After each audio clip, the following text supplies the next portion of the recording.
Welcome to Evolution, first of the new year, 2024. There's our delightful clickety-clacks and analogs. And remember, there's an awful lot of stuff at tortuganwordpress.com to download freebie. Even though the books and such that I point to so often are actually things you have to pay for. So, boop, boop, boop. Welcome to the new year of 2024. Oh, isn't 2024 going to be exciting? Probably. Here in our La Nina winter wonderland, there's no snow out, although we're supposed to be getting a real weird cold snap, potential snow, high 60-mile-an-hour winds and that by the next week. And so we'll find out what the heck is going on there. But that's neither here nor there. It's a good thing I wasn't going over to the pass on this week because they're advising, don't! Anyhow, let also be put up our little patrons who are helping us go every thing. They've apparently changed some dynamics at Patreon, so the money value has changed a tad, but that's such is life. Whoop. Our colleagues, Hendril, Eric Rowley, Cirrus, researchers Ian Chen, Convert Me, Stephen Early, James Fitzwater, History Minor, Apologia, Ralph Pledger, Benjamin Simpson, Slava, Speed of Sound, Studio, Damwing, Assistant Researchers, Command Cyborg, Doranku, Scott Duke, Christopher Johnson, The Lavender Lady, Friends, Antoine Batz, Marigel Beddoes, My Unfinished Journey, Nanya, Morton Nielsen, Bo Rasmussen, Alex Stone, and Paul Williams, and of course in the bottom, the legacy patrons who have helped us at one time or another. Couldn't do it without you, gang. It does make a difference. And if you want to lure others into our world of Patreon, let them know about the linkages and all that stuff, and recommend that why you're helping the channel, and if they can help too, then that could be an improvement on the front here to maintain the project. Anyway, whoops, I think I also need to make a point of, see if I can edit my little title on here. Forgot to do that before the show began.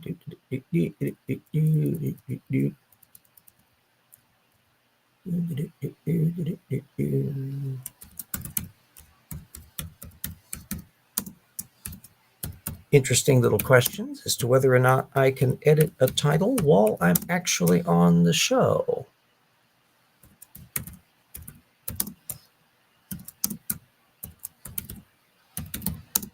We will find out. I have not done that before. And it may find out that I can't do that or not. Okay, and that's Evolution Hour 306.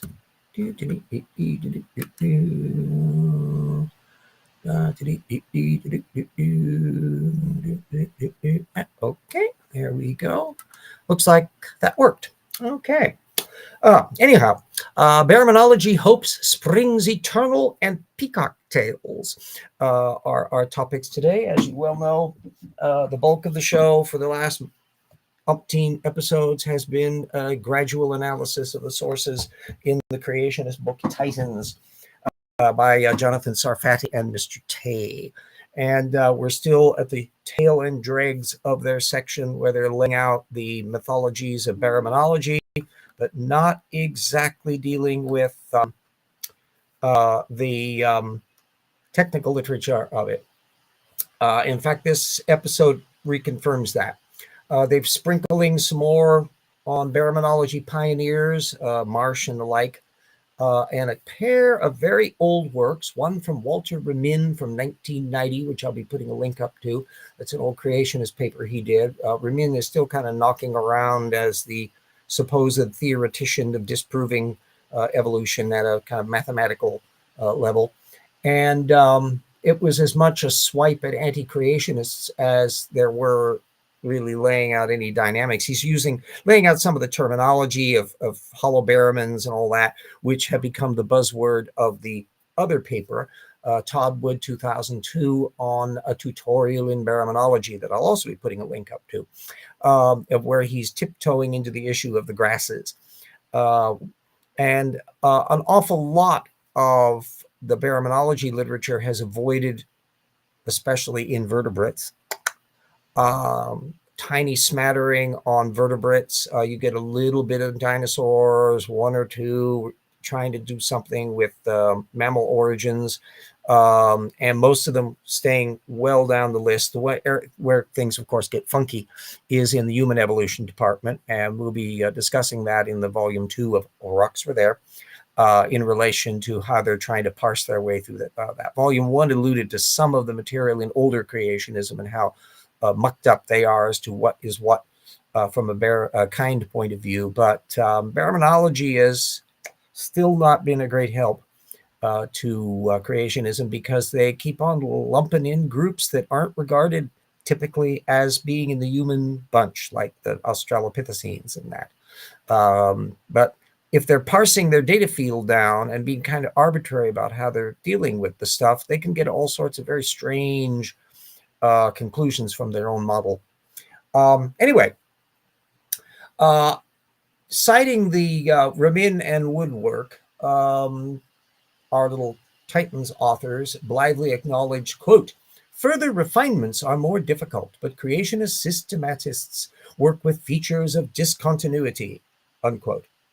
Yeah, discontinuity. And how do they get the discontinuities on their little graphic charts? Well, by leaving out data. And if you leave out enough data on any topic whatsoever, you can generate discontinuities. So as we noted in previous works, both in Evolution Slam Dunk and Volume 1, the Rocks Were There, when push comes to shove on the matters of the Baramins, holy moly, are they not playing fair with the data field. Whether it's the case with the synapsids that I went into so much in Slam Dunk, or that very same Todd Wood on bats. I think it was Todd Wood. I'm always getting Wood and Wise, Kurt Wise, confused on here, because both of them are in the field. Anyway, whoever did the 2008 book on, maybe it was Kurt Wise. At any rate, that discontinuity issue and how you deal with things jumped right out at me, because the paper Doyle 2011 from creation.com on cladistics, which Sarfati and Tay put next on their list of source citations, happens to be waiving John Woodmarap's 2001 piece on the reptile-mammal transition, which I went into in a whole bloody chapter in Evolution Slam Dunk and showed was a pile of claptrap, that it showed no such thing about discontinuities in the mammals. So you've got this daisy chain then, where Sarfati and Tay are hovering up at this level, and then relying on secondary sources, either very old or newer ones that are relying on other secondary sources that weren't accurate to begin with, like John Woodmarap. You'll be able to get, I'm not going to be putting the specific link up for Woodmarap's piece, because you'll be able to locate it if you follow the daisy chain down from Doyle. There's also a funky little bit that occurred just today, a particularly vague and odd creationist who apparently is really anti-Islamic and apparently doesn't see anything wrong with doing away with an awful lot of Palestinians, at least according to his little profile bit. But anyway, he happened to be in a chat that my co-author Jackson was involved in. And along the way, he decided to lob his paper that's up at Academia EDU, Proving God and Debunking Evolution. And he was just really impressed that it was 37 pages long, and that we were presumably going to be terribly impressed with a 37-page document, which I'll be putting a link up to, so you can download it and see if you're impressed by it. I must confess to have not read through it line by line, but I did do a quick scan through to see when he was going to get to the evolution stuff, and was he going to be dealing with fossils, and does it have a reference bibliography? Nope. It's pretty slim. It's kind of operating at below standing for truth level, which is a real low bar. At least it's only 37 pages long, whereas Standing for Truth and the people he runs with tend to be ridiculously verbose and tend to go 3, 4, 5, 6 times that long. But anyway, if you feel like getting a little chuckle, go ahead and open it up. A big chunk of it is defending the Christian God and going after Islam and why the Quran can't be true, which doesn't interest me in any way. And then regarding evolution, there seem to be a few authority quotes, the obligatory Stephen Jay Gould and all of that, which suggests that he's like just been quote mining somewhere or other. So anyway, it's sort of a comic relief when it comes to that aspect. So moving back to our actual creationists, the ones who have some pretensions of technical accuracy, creationists just cannot accept that sexual selection thing, which Darwin was a big deal on. And Alfred Wallace had a problem with sexual selection back in the 19th century, but specifically in relation to the Peacock tales. Now, Stuart Burgess, a 2001 little thing, was lobbed by CMI last August. And I'll be putting a link up to that, the beauty of the Peacock tale and the problems with the theory of sexual selection. And then there was a 2013 post from Elizabeth Mitchell from Answers in Genesis, their rivals on evolution through the eye of the beholder, Peacock Secrets Revealed, which actually did kind of bump into a technical paper, Yorzinski 2013, which I'll be putting a link up to that as well. Now, all of that brings to mind the fact that we're looking at CMI lobbying a 2001 superficial post, and Elizabeth Mitchell riffing off of a 2013 paper at the time. It's not 2013 anymore, it's 2024. So what research has been going on since then? That doesn't seem to be noticed by the creationists. Well, there's Jaiswal 2018, which delved into the genetics of it, Frontiers in Genetics article. And then more recently, Wang 2021 from Cell, Current Biology, which suggests that the dynamics of the kinds of genes and tail elements have been going on a really long time, because they are describing a Cretaceous bird that has a long tail. And so the elements that can facilitate a sexual selection component coming in have been around for quite a long time. At no point, of course, did Burgess or Mitchell dive into an explanation of what they think was going on. And of course, all of this stuff is compressed into their young Earth creationist frame. So presumably peacocks are gallivanting around in the pre-flood world, and then somehow or other getting on board the ark, little baby peacocks maybe. And of course, they have a specialized biogeographical range, et cetera, et cetera. So now we have to figure out how they got to where they were in our present world, and whether or not there was a sexual element in their train in the original created model or not. You won't find any answers to that in any of the creationist model. We've never got that far. So I find that a continual useful benchmark of how unproductive creationism is. It's heavily reactive. CMI is simply lobbing an old piece that they feel is happy. And some of these things I suspect are on a continual file. I know ICR reposts constantly material from Henry Morris on like a 10-year cycle or less.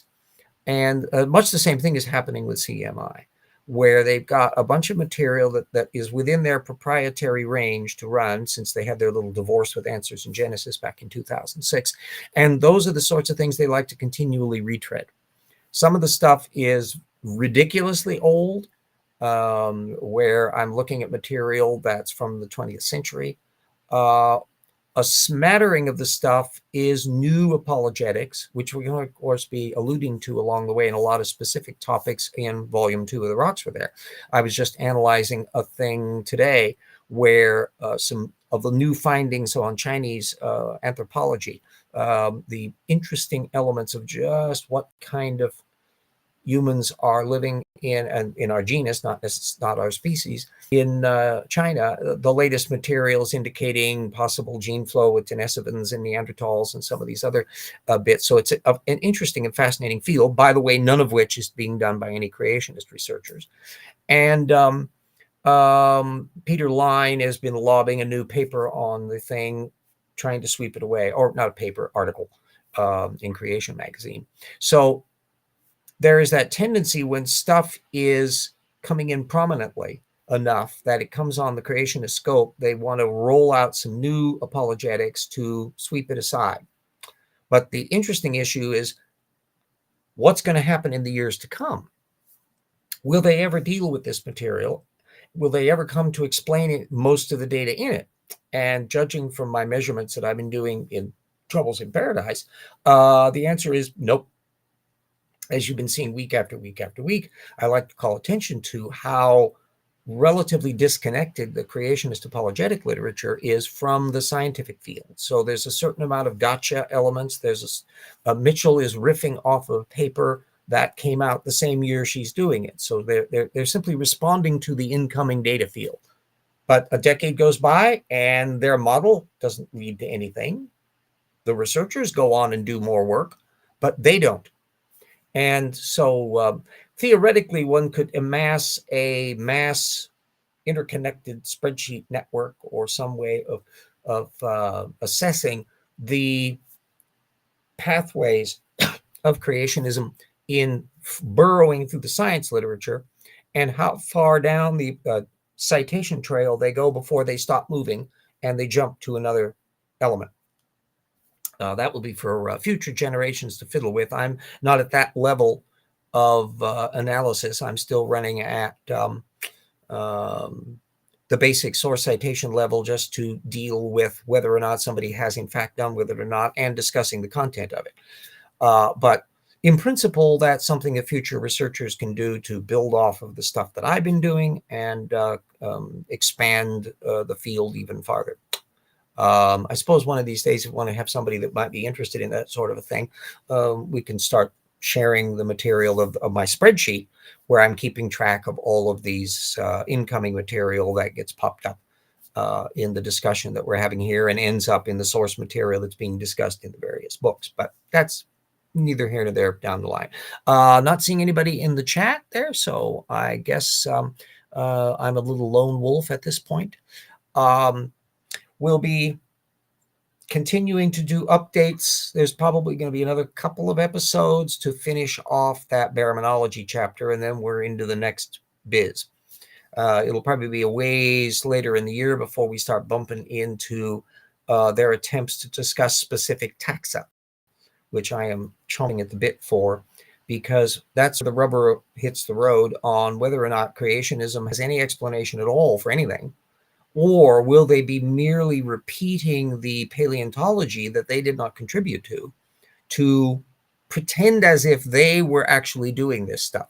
That's another little warning sign that you have to deal with in dealing with secondary apologetics, are people who siphon other people's work and don't acknowledge that they're siphoning the work and give the impression that theirs is a vibrant field when all they're doing is repeating the stuff they're getting from the regular scientific community. That pops up probably more so in my experience than with the creationist movement than it does with the intelligent design angle. They're not really implying their bunch are doing much of anything, although once in a while Casey Luskin would trot out an argument, and Klinghoffer and that have done it as well, where they're trying to imply how vibrant the intelligent design operation is. But that surreptitious slipping the material in as if they did it, that kind of phenomenon is occurring much more readily with HIG and ICR and CMI, because they don't have much of their own work to do. They have their own creationist niche that they will be presenting. So you find ones on their version of the Ice Age and their soft tissue arguments and all of that. That stuff tends to get recycled. But stuff where they're actually riffing off of regular scientific community, they all too often try to imply that it's they're in the same club. They may occasionally, if it's got such obvious evolutionary implications and they're attacking the evolutionary implications of it, then they will be making that distinction. And then there's a little bit of the Scientific Glee Club. You find that popping up occasionally on CMI and ICR, where they'll be interviewing scientists of faith who are perfectly sincere in their beliefs, but to what extent has anything come from their creationist belief in terms of actual outcome, in terms of any scientific discovery? And that they get sidetracked on. It ranges from people who are technical engineers. They could be ones, I think there's an Australian creationist that's been interviewed, and I think that was being looked at from some of the apologetics that Forrest Valkai and Gutsick Gibbon and others have been doing lately that pop up on that. But where does the creationism translate into useful outcome? If you're looking at, say, in the paleontology field, it's crickets. The genetic field, you've got that little niche of, and they have no shortage of geneticists. I mean, you've got Carter and Jensen and Tompkins, and that is not exactly a tiny group of people. It's above zero. And they collectively would theoretically have enough expertise and familiarity with the technical literature to have gotten way farther than they did. But basically, it's flailing around to try to sustain this young Earth creationist migration model. And when they start diving into too far down into the details, pretty soon they're making mistakes that some of their fellow creationists, in legitimate honesty, are calling them out on and saying, "Uh-oh, this is wrong. You have a wrong interpretation on this," which therefore should have been putting them back into square one. There's certainly nothing like a consensus consilience view of things, that if young Earth creationism were nearly as vibrant as regular evolutionary genetics is, that you would find all of that bunch collectively working out and writing coordinated papers where they should theoretically be able to be working out what Adam and Eve, or at least Noah and the kids' genomes were, and making some really specific kind of predictions that could be tested out, and presumably wanting them to be confirmed in the same way Mormons would like the genetics of the Amerindians to have confirmed the migration of people from the Book of Mormon. But then you run the risk, what if the data doesn't fit the model? Then what? So it's possible that they're kind of be circling around, as long as possible, basically preaching to the converted and writing relatively generic books and a constant spew of articles in venues where, because they know the editor or are the editors, they can continue to put material out that favors their position in their in-house apologetics. It's going to be an interesting thing to see what's going on in the next 10 or 20 years on this sort of stuff, where we'll be able to get a bigger track record in the same way that we could see the track record of that 1960s, 70s, 80s creationism just banging up against the wall of data field. And it hasn't really gotten much better on it. Intelligent design is kind of imploded. The biocomplexity journal that they had has putting out less and less of import there. Answers in Genesis creation research, the Answers in Genesis research journal and the Journal of Creation still are pumping out articles every month, but it's not raising any hackles in the regular scientific community. It's just operating with enough money that they can sustain it. But it reminds me an awful lot of the kind of apologetics, the Velikovsky movement, or the sort of stuff that UFO groups have, except it doesn't have nearly the level of glossy production and that you find at AIG and ICR, because they just don't have access to the level of money that they do. So they're able to do much glossier magazines and much glossier production elements. They're able to have conferences and all of that in creation-friendly colleges. So there's a whole operating enablement network that's fascinating to behold and watch. And to the extent that I've been able to bump into that through meetings, most of these things actually cost money to go to, which puts that outside of my range. One of the little things that it would be fun to do someday, if I'm in a position to do so, would be to actually visit the Creation Museum and the Ark Encounter, preferably with an interesting group of people who we could go through and parse it from one segment to the next. I think that would be fun to see. I've been able to look at a lot of that stuff from afar because people have conducted tours through it, so you get to see segments of it. There's a little bit of their own in-house apologetics that they've made available online that allows people to look at stuff. But the fact that so much of the background material isn't easily available, how vague they have been on putting up their chart at the Ark Encounter of the Ark kinds, even though it shouldn't be like a secret. You'd think they would be really wanting to have a detailed analysis of that. I haven't seen that yet. Another area would be the merch that you can't typically judge online. And that's to see what is available in their bookstores. What stuff are they highlighting? What stuff are they not? How old are some of the books? Are some of the stuff newer apologetics? And are they in-house apologetics as opposed? How much of it would be books by CMI or and also the extremely old material?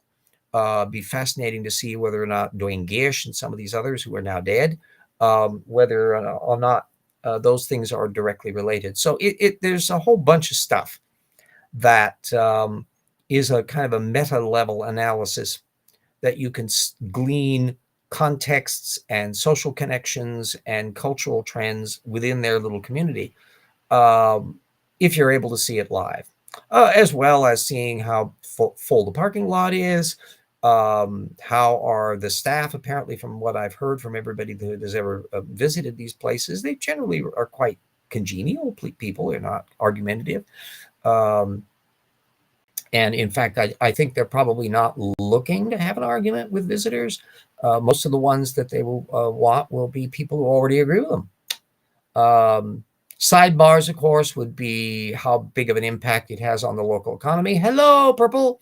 Our visitor here in the show.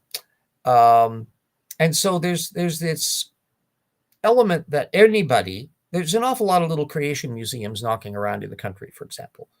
And there are occasional conferences that are done in churches or in local colleges or others. They've up in lots of different venues.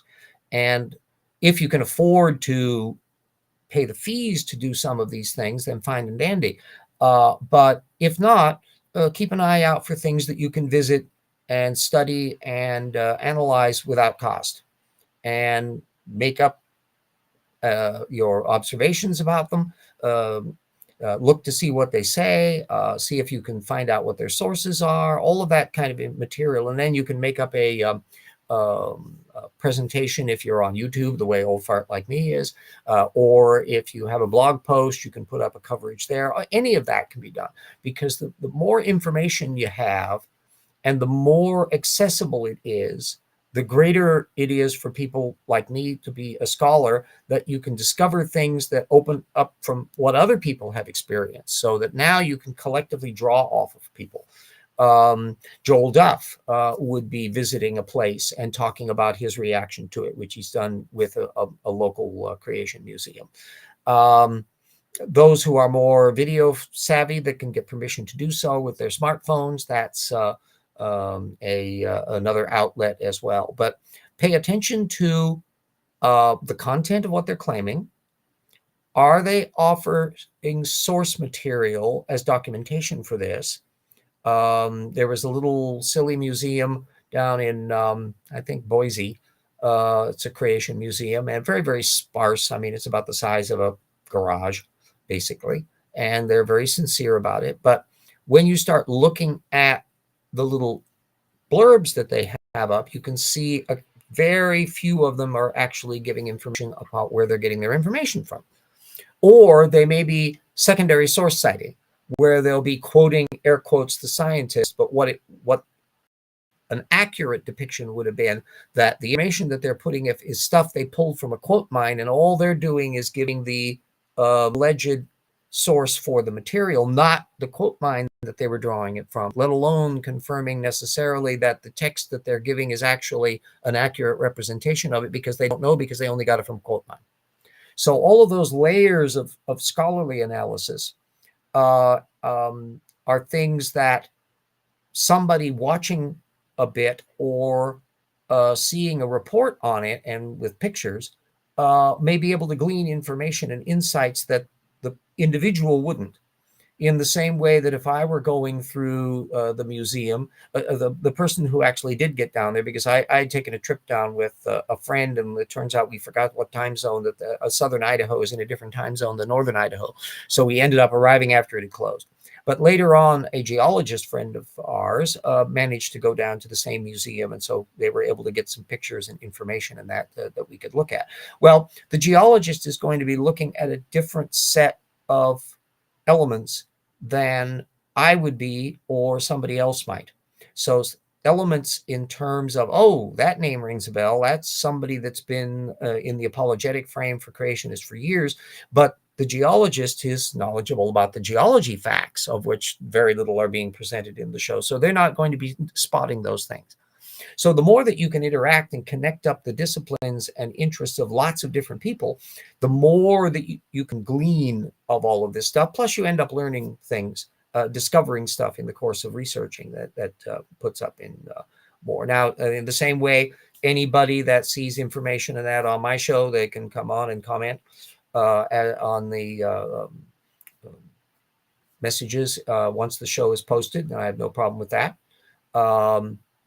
Once in a while, a critical creationist will pop in, and those can be interesting. Once in years past, I've had people on the show, but some of them are screwballs. So you get to the point where no light is going to be produced, only heat.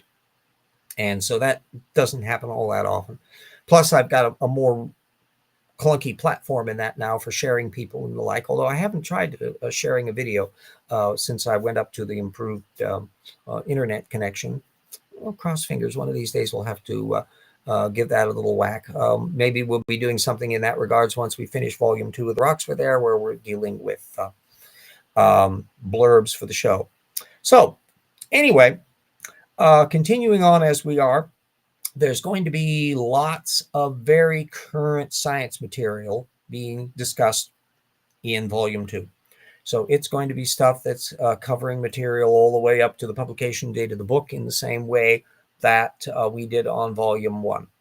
And since there's been a few years since volume 1, there's a lot of new funky stuff. So there will be an introductory chapter where we'll be alluding to some of the issues that were in the first book, that there have been follow-up that we want to bring up.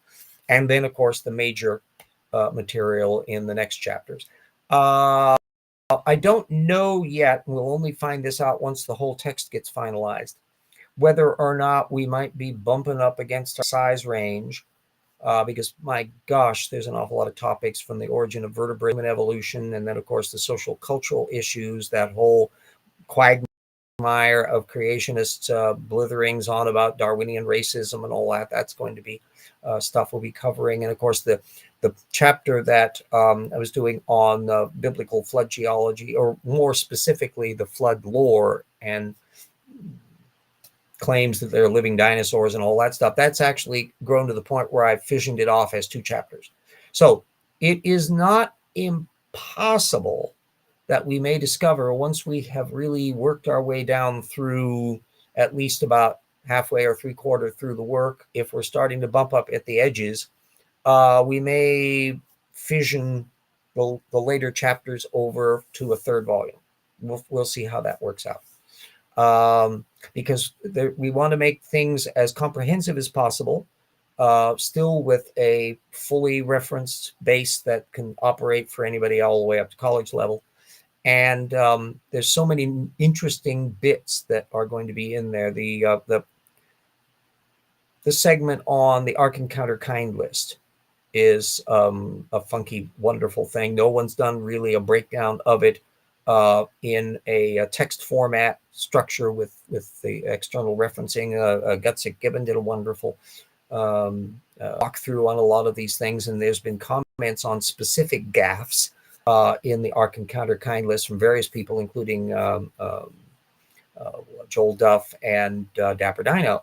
So that stuff will be alluded to in that. And so that appendix section is going to be a really nifty little part. In some cases, the appendixes have come about, and we'll still have the chronology thing that lists off the geological frames and that stuff that will be in every one of the volumes because it's a useful little construct. So yeah, people can deal with it, but there won't be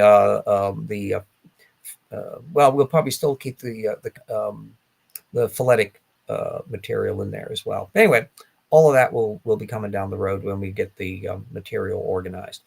I'm the one responsible for maintaining the full reference bibliography for the book and making sure that everything that's mentioned in the work is in the reference bibliography and everything in the reference bibliography is cited in the book. And then we still got piles of material on geology and the like that I want to make sure we get in for all the geology buffs. That's going to be coming up in the contexts of the paleo worlds that are hallucinated by the creationists versus the actual paleo worlds we know about from the sciences. That's an awful lot of stuff that's going on in there.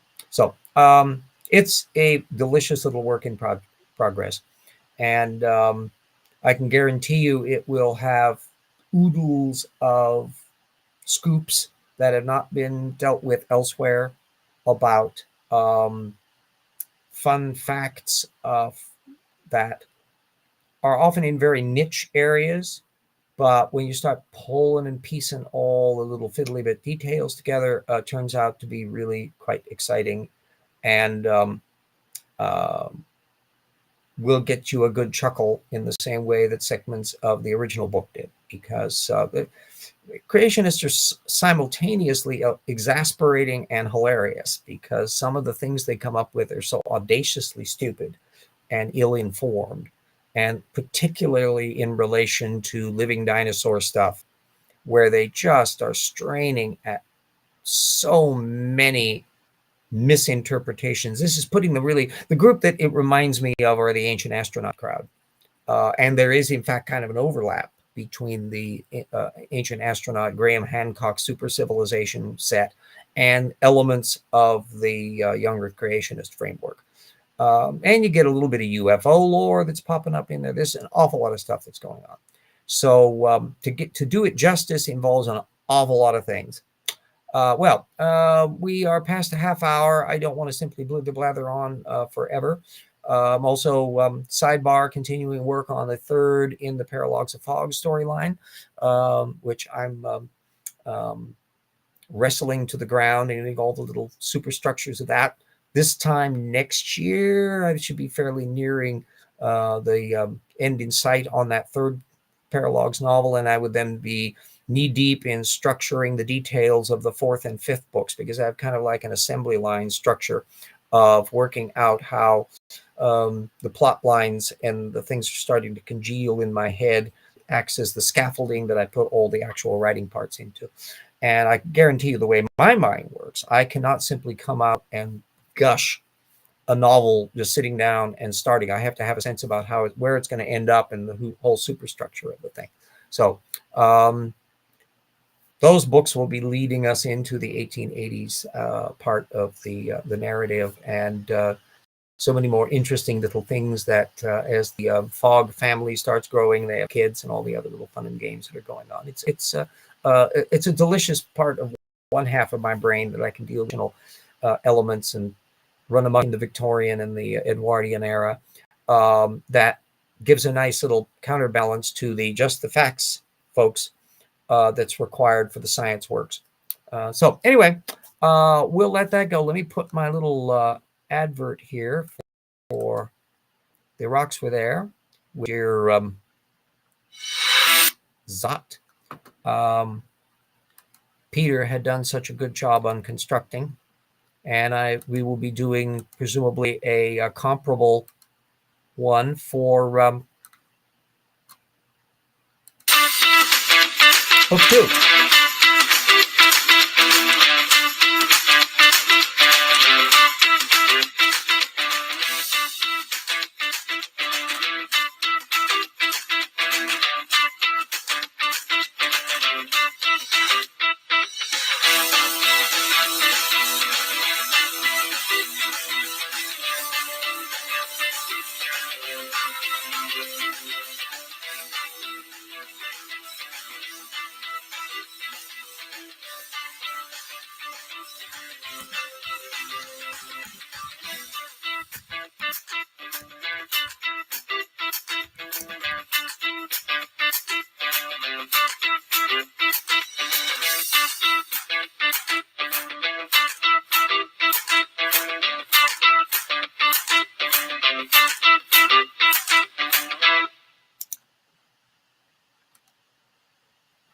And there we are. Yeah, so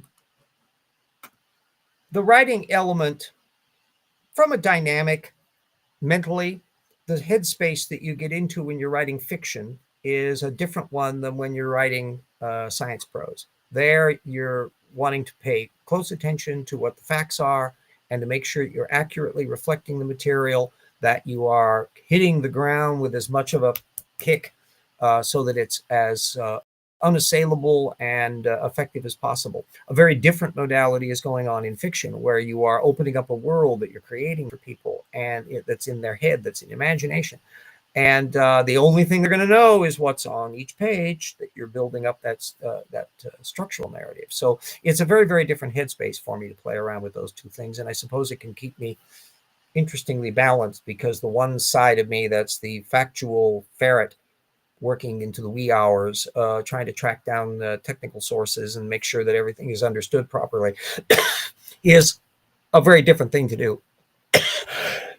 Yeah, creating the characters and how to introduce them to the readers is a beautiful little bit. In terms of my paralogue stories, that's another reason why I have to have the end of the structure already understood in my head, so that I can figure out how, in this case of this third novel, I've got a character that is going to be playing an enormous part in the tail end of the storyline, and yet you need to know what you need to know about them in such a way early in the tale, so that you don't realize what you're seeing. Because remember, there's that mystery adventure quality about it, and I love having the bits where, yeah, it's right there in front of you, but yet concealed, interestingly. So I'm constantly looking at the structure of how mysteries have been done by other people in other contexts. Agatha Christie and Dorothy L. Sayers and Rex Stout and Conan Doyle with Sherlock Holmes and all of that. And since so many of the detective characters are actually figuring in the storyline, Sherlock Holmes is popping up. Not every single novel, but the Holmes boys will be around there a lot. Yes, that's a one definite way of doing it. I'm not so much in terms of writing out the finished end chapter, but I do have to know where I'm going. And although I sometimes shoot past my end game to where, when I'm actually working on it, I may end up with a chapter or so, or a structure that's a little bit after the narrative that I was working out. For me, the hardest thing for me to do is to write the first chapter. So I often am writing that out very precisely, very early on, because since it's part of a series of books, I have to have that sense about where the reader, who doesn't know diddly squat about the thing, if they're coming into it cold, what do I need to inform them in such a way that they can be kind of caught up to speed? And yes, it's not really having it written out with me knowing the ending. Yeah, I have to know where things are going to go. And I have a super scaffolding that I construct, so I can not only see the base arc of things, but kind of the detailed elements. So I can see a quarter, halfway, three quarters through the thing, so that I can have a sense about whether or not I need to beef up a section of the story to put a little bit more adventure into it, or some, spice hooks, I call them. And to make sure all my little bridge connections and all that are in place. Then there's a bunch of stuff that will come up organically from my writing the story that I didn't anticipate and weren't in my original conception, but end up being in the conception because they're the organic, natural things to do. So it's a fascinating thing openings are very difficult, figuring out how to start. Edgar Allan Poe is somebody that I've kind of taken to heart as well. Very few writers were more conscious in thinking through. Of course, he was dealing with short stories typically rather than novels. But his premise was you have to grab the reader right from the start with a thing that will attach their imagination to the whole bit that you're going to want to go. So they want to find out what's going to happen from there. So he was one that was very much for a kicker of an opening segment. I had to write the opening chapter out of the second novel quite early on. And in fact, I fielded it because my niece's husband is a voracious science fiction reader. And in fact, all the family tend to be readers. And so that I put it to him to look at, and he made some criticisms as he thought maybe there was a little too much in there, which I recognized it when I'd written it, to where some of that stuff actually should be moved over into a later chapter. But nevertheless, I like to get that bit. The other thing that pays a really great importance for me, because I write dialogue and love dialogue scenes, is read the dialogue aloud. And the books that I've seen where I bumped into writers, professional ones that have sold books, and I've looked at the things, and what I find least interesting about them are if the dialogue is such that you can't imagine any human being ever saying them. They're performing the role of the plot, fine and dandy, but they're not conversational. They're not character driven. And in that respect, I try to channel the theater side of my experience, because I did college theater. So I know what it means to deliver lines in a play and to have that kind of interaction. And yes, that's another little bit. There's a variety of ways, the Dickinsonian style of the teaser chapter ending, to where a chapter comes up to the ending and lands at a point where bum, bum, bum, bum, or a thought provoker thing that can let them go, what's going on with that? And it varies from one thing to another. But I always continue on in the chapter. The chapter may expand or contract depending upon the circumstances of it. Sometimes I may reach the stage where I decide that I've got a good kicker that's in a chapter, and I need to really bump the material that I was going to put in to the next chapter, because I really want to end that chapter at this point, because that makes a really good kicker. So I will tinker around and make adjustments on the chapter titles and that sort of thing. My niece particularly loves the double entendre titles that I use for my chapter titles, and I'm riffing a lot off of the style of Jules Verne. The book always ends on chapter 37, which Around the World in 80 Days ended with, and that. So I can kind of play around with that. And I love chapter titles that sound like one thing, but actually have a different meaning once you get down into the end of it. And that's some of the most favorite parts of the stuff for my niece. Anyway, I won't blather on too much on there. As usual, all of the books have direct links, and the Patreon as well have direct links every episode in the video. So anybody that wants to follow up on those and glom onto the books, they're available in both print and ebook format. Many of my chapter titles are puns. I like a drollery, and that there's, since it is in the 19th century, there's that tongue-in-cheek tautness of Mark Twain that kind of hovers over my writing, as much as trying with the way Jules Verne or H.G. Wells, who's kind of an uptight Victorian, would be dealing with it. So anyway, that'll be enough for the time being. We're coming closer to an hour than I thought I was going to be. Everybody stay safe. If weather is getting crumpy, and of course we're having to deal with 2024, that's going to be a challenging time for us all, and we want to get through that successfully and not end up with a second Trump administration, because that would not be nice. The historian in me and the factual lover of science and the like. Every bit of my fiber of my being is affronted at the mess that we are trying to maneuver ourselves around, as a bunch of creationist minded people have been in position of power, and now so many of the institutional breaks that prevented them from being more of a nuisance in the past than they are now aren't operating. So we got to deal with a lot of it. Part of the thing I'm trying to urge, and everybody who has access to local media and the others that can get them on the line, is to ask more source methods questions of your politicians. Where are they getting their information from? Do they ever fact check it? And I think an awful lot of people, not just Rhino Trumpistas, would crash and burn at that level if they had to defend a lot of the claims they make with actual source material. So we could have a much better quality of people. Of course, there's an awful lot of people that don't do source analysis anyway, and they're still voting. So you've got this feedback loop that involves education and public interaction and information presentation and debate. It's up to us. It's always been up to us to make this work. And the stakes of getting it wrong are becoming so high for the nation and the planet that it can be a mess. Yeah, well, same thing with Washington State. Of course, I'm next door to Idaho, so there's a lot of screwball things going on in there.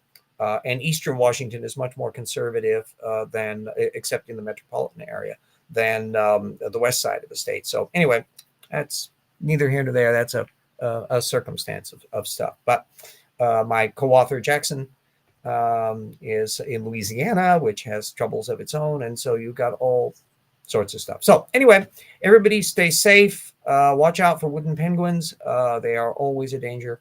And we will be seeing you next week. We got put in all of our little shows and so forth and so on. And we will end the stream and catch you again next week.